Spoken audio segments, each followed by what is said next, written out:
Kuanzisha duka la dawa inabidi uwe na degree ya famasia, uwe na mamilioni ya pesa na uwe na uzoefu mkubwa kwenye mambo ya madawa. Hii sio sawa. Sasa leo nitakuelezea jinsi unavyoweza kuanzisha duka la dawa kwa mtaji mdogo tu, milioni 1.5. Inawezekana. Kwa hiyo kaa nami mpaka mwisho nikueleze jinsi unavyoweza ukaanza duka la dawa kwa mtaji wa milioni 1.5 na ukafanikiwa. Sasa kwa taarifa yako, kuna aina mbili za maduka ya dawa. Ya kwanza ni ile inaitwa pharmacy kwa Kiswahili, ambayo ni duka kubwa la dawa, lakini nyingine ni drug store, yaani kaduka tu kadogo kadawa. Hiyo ni muhimu ufahamu. Sasa duka hili aina ya kwanza, ambayo nimelita pharmacy, ambayo ni duka kubwa, hili ni lazima uwe na pharmacist, yaani mtaalamu wa mambo ya dawa. Aina ya pili ya duka ambayo nimeita ni drug store. Hii ni duka ambayo wengine wanasema inauza dawa baridi. Hii haihitaji uwe na pharmacist. Sasa hebu tuangalie tunavyogawanya mtaji wa milioni 1.5 katika kuendesha hii shughuli ya duka la dawa. Sehemu ya kwanza ni dawa za kuanzia. Hapa tunaanza na 800,000.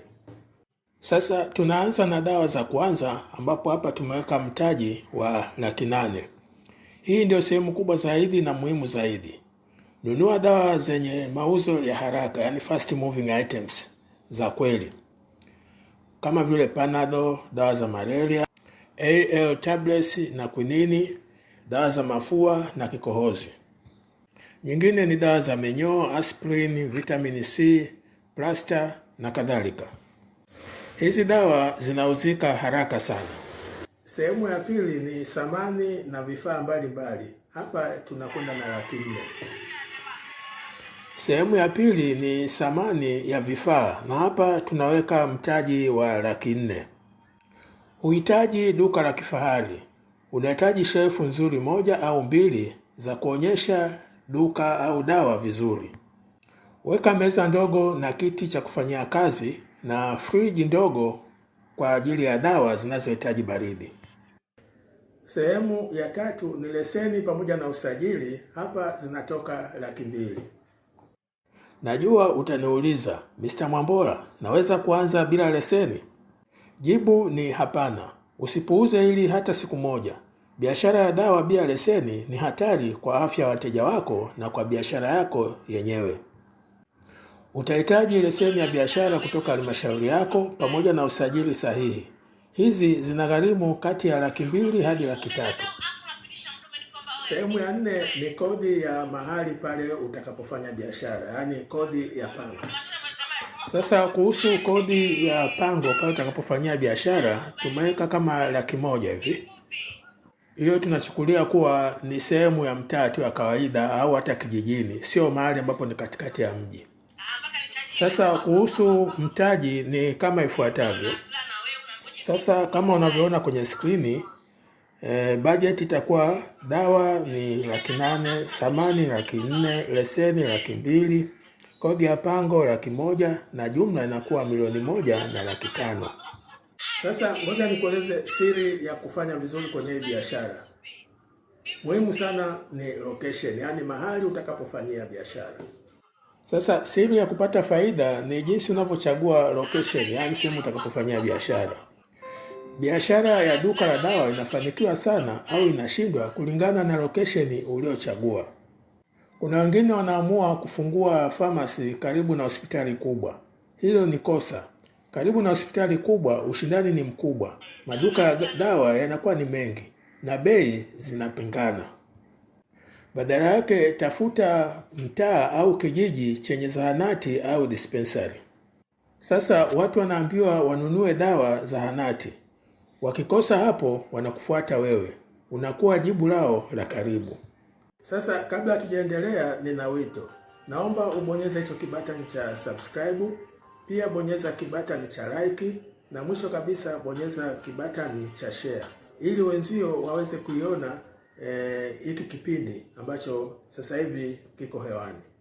Sasa hebu tuangalie faida kila siku na mkakati wa kulipanua duka. Hii ikoje? Sasa kuhusu faida ya kila siku pamoja na mkakati wa kukua kwa biashara, hebu sasa tuangalie. Dawa nyingi za kawaida zina faida kati ya 30% hadi 40% kwa kila bidhaa. Ukiuza dawa kwa 200,000 hadi 300,000 kwa siku, ambao ni kuhusu wateja 20 hadi 30 kwa siku. Sasa hapo unabaki na faida halisi kati ya shilingi 60,000 hadi 100,000 kwa siku.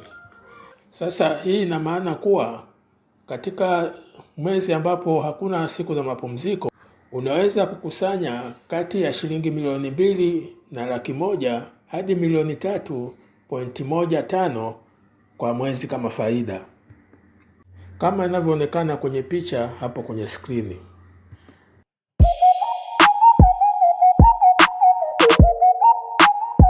Sasa hebu tuangalie changamoto za hii biashara ya dawa pamoja na ufumbuzi. Haya mambo yako vipi? Sasa changamoto ya kwanza ni dawa bandia. Tanzania kuna dawa zisizo za ubora sokoni. Jibu ni moja tu. Nunua dawa kutoka kwa wasambazaji waliothibitishwa na TMDA peke yake. Usitafute bei nafuu sehemu isiyojulikana. Changamoto ya pili ni msimu. Kwa mfano, dawa za malaria zinauzwa zaidi wakati wa mvua. Jiandae, ongeza stoku ya dawa ya malaria kabla ya mvua hazijaanza. Sasa kwa kumalizia, nawaambia vijana, tatizo sio swala la mtaji. Tatizo ni uoga. Watu wana mchecheto, wanaogopa kuanza hii biashara. Hii ni biashara nzuri, unaweza ukaanza. Duka la dawa si biashara tu, ni huduma kwa jamii yako. Unasaidia watu wanaohitaji dawa, huku ukijitengenezea mapato ya uhakika ya kila siku.